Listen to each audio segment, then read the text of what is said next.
merencanakan utang dengan hati-hati. Nah, jadi kita akan mencermati bagaimana baiknya itu untuk berhutang.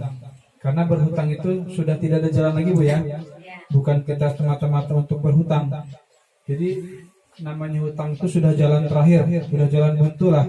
Udah nggak ada potensi lagi buat dapat duit, kira-kira udah kiri kanan udah pada nggak ada potensi buat menghasilkan. Jadi ada pendesakan dari ini, kita berhutang. Jadi jalan terakhir lah ya, artinya berhutang. Nah, kita masuk ke langkah kedua. Langkah kedua di nomor 7.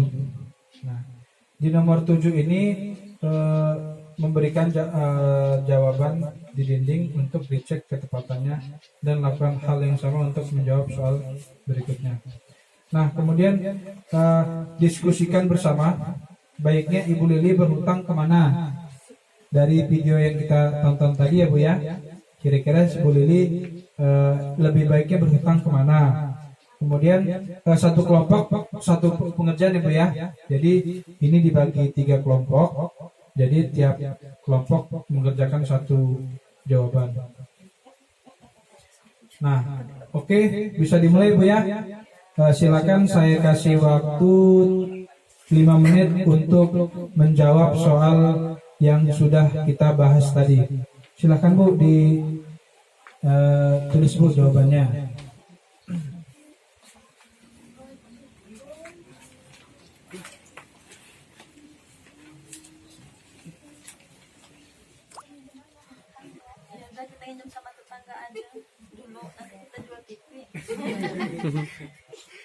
Kalau kita nggak dapat sama tetangga ya terpaksa kita jual kapas di rumah daripada anak sampai nggak berobat.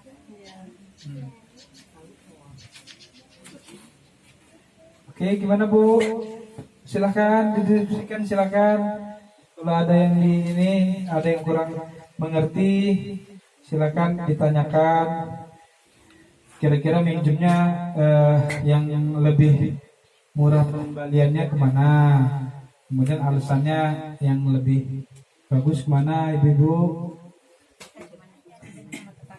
Salah satu Pinjamnya ke bank aja. Korban aja kan ada kepepet ini agak murah bisa dibalikan kebalikannya. Emang anak yang nggak berobat yang ada aja. Setuju nggak? Aduh, gimana? Setuju nggak? Setuju aja saya mah. Daripada setuju Pak Mila. Misalkan di koperasi nggak dikasih, kita kan ada emas sedikit, deh. Gimana kita jual emas aja? Oke, Ibu, sudah ya? Dah, sini kelompok 2 sini, kelompok 3 sini. 3 sini. 1, 2, 3. Oh iya. Sorry. Rumahnya antik Pak. Itu juga bagus Pak ya. Sini ya, ke depan ini. Depan sini nah.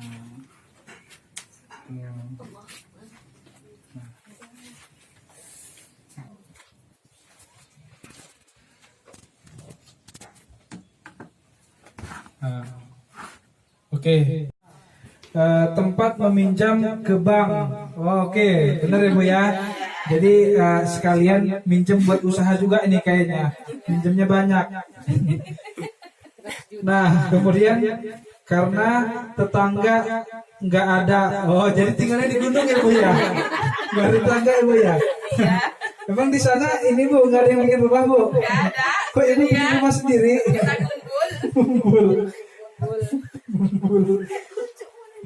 Sedangkan kebutuhan mendadak, selain saya meminjam di bank, saya jual kambing. Oh, jadi kalau umpamanya Ibu belum mau meminjam bisa jual kambing ya Bu ya. Kambingnya banyak Bu di rumah Bu. Ada satu. Itu juga ada perobohan ya Bu ya. Ada sekandang Pak. Oke. Kambingnya satu, kan dikandangnya ada sekandang. Oke, bagus kelompoknya. Tempat meminjam sama tetangga. Oke, tetangganya banyak berarti tinggalnya di perumahan ini. Banyak tetangganya. Ada yang bikin rumah ini kayaknya tetangganya.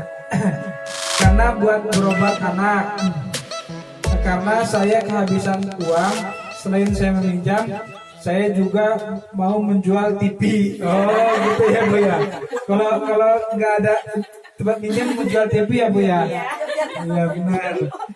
Ya karena kalau meminjam kan berarti kan udah nggak ada jalan lagi. Jual TV bisa, jual kasur bisa, asal jangan jual baju ya Bu ya.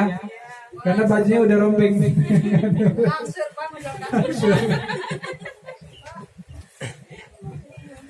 Nah, oke, masuk yang kelompok ketiga. Nah, kelompok tiga tempat meminjamnya di koperasi. Koperasi. Tapi diperhatikan ya Bu ya, di koperasi itu bunganya pengembaliannya berapa. Jangan sampai Ibu merasa terbebani karena pengembaliannya sangat besar. Itu ya Bu ya. Jadi tempatnya bisa memilih-milih kita peminjaman itu kira-kira pengembaliannya tidak terlalu besar. Artinya nggak ada bunga. Kalau bisa ya nggak ada bunga. Nah Ibu paham ya kalau umpamanya nggak ada bunga kan berarti minjemnya kemana gitu. Kalau ke bank kan positif bunganya besar karena kan mereka ya beratnya lembaga besar jadi kan harus ada ininya jasanya.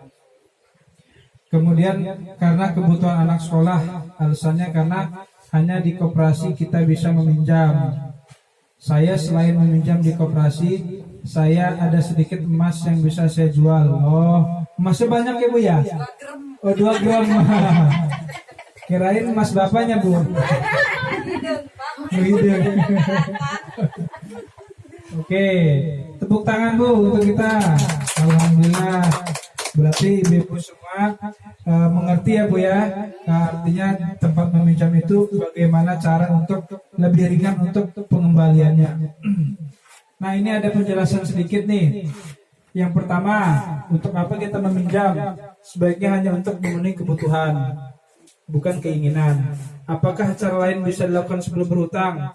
Jika ada, gunakan tabungan atau aset. Aset ini yang barang-barang yang kita miliki, apakah masih bisa layak untuk dijual, baru dijual. Kemudian berapa besar kita perlu meminjam, nah itu harus diperhitungkan sesuai dengan jumlah pinjaman dengan kemampuan kita membayar. Nah kemudian bagaimana kita dapat membayar kembali pinjaman, sesuaikan dengan waktu pengembalian pendapatan kita. Tidak tetap atau musiman, atau gimana kita dapat duitnya. Apa kita dapatnya harian, bayar harian, atau dapatnya musiman, kita bayar musiman. Jangan jadi terbeban sama kita. Kita bisanya harian, dia mintanya bulanan kan nggak bisa kita menyimpan. Bandingkan tempat-tempat yang meminjam. Nah, carilah tempat-tempat meminjam dengan total pengembalian yang murah atau yang paling murah. Ya.